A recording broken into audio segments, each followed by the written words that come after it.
With Hillary Clinton preparing for the first Democratic debate on Tuesday, it's been a week of increasingly negative headlines about her email fiasco. Our prime topic when she did a Today Show town hall with Savannah Guthrie.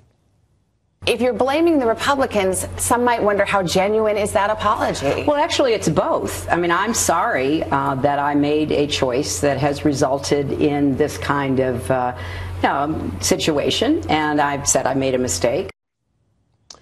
Fred Francis in Los Angeles, just when you think the media might be stretching out this email story comes, the feds are seizing 4 computers at the State Department as part of their investigation. 3 foreign countries tried to hack into Hillary's private email, and someone at the server company internal email service warned that this whole thing seems shady, all fueling the narrative that this is a big problem for the former First Lady.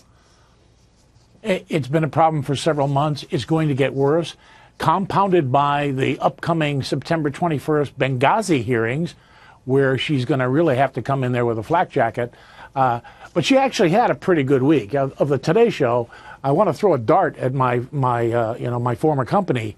That was a 1-hour infomercial with the exception of 1 or 2 hard questions. I mean, it was really a big, fat, sloppy, wet kiss for Hillary. And with that and Saturday Night Live, she actually had a pretty good week, considering, they're still incoming with the email server situation. She didn't have a bad week.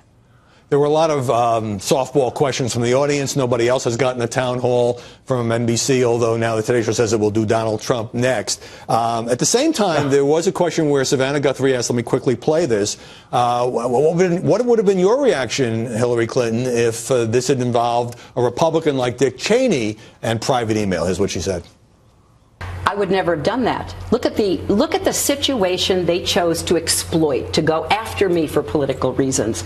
The death of 4 Americans in Benghazi.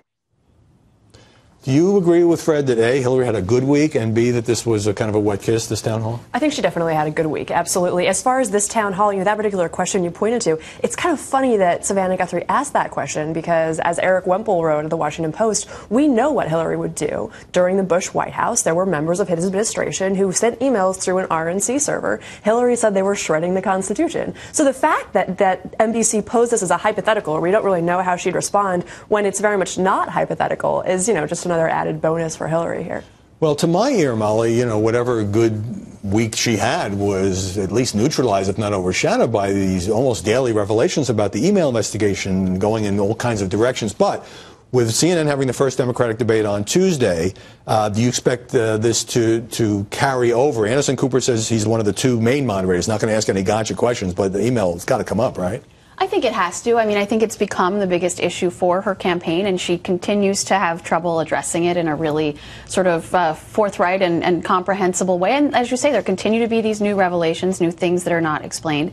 I do think she had a good week, largely because of Kevin McCarthy.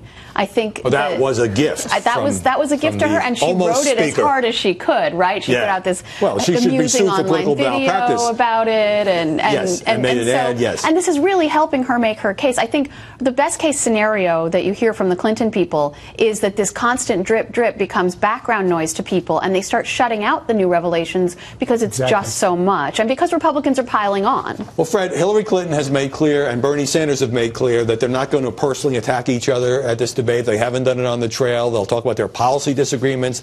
This sounds like the kind of high-minded debate that Americans say they want. But if that's the way it goes, could it draw an audience of 23 or 24 million, as the Fox and CNN debates did on the Republican side? No, there's no way. You want to elaborate? This is going to be half that. Yeah, there's no way. This is going to be half that. There are 3 others on that debate stage who are going to try to make the most of it to raise their profile. But it really is still about Hillary and Bernie Sanders, and it's going to be a love fest. If they're not going to attack each other, there's going to be a lot of clicking of channels in America. All right, very briefly, do you agree with that, Betsy? I disagree on viewership. I think people underestimate how much Bernie Sanders supporters love him, how many parties they're going to have, the extent to which they're going to tune in. I think the ratings are going to be better than half. And Love Fest, though, probably won't be a Love Fest. I've interviewed Bernie Sanders, and when you ask him about Hillary, he is not afraid to go there. He's not going to do this dodge that some politicians do where he says, like, oh, I respect her, let's talk about something else. He will go after her on policy, and he will highlight the areas where they disagree. But he complains that the media are always trying to get him to attack her personally. I guess that's kind of like what we do. Molly Ball, Betsy Woodruff, Fred Francis out in L.A., thanks very much for joining us this Sunday. After the break.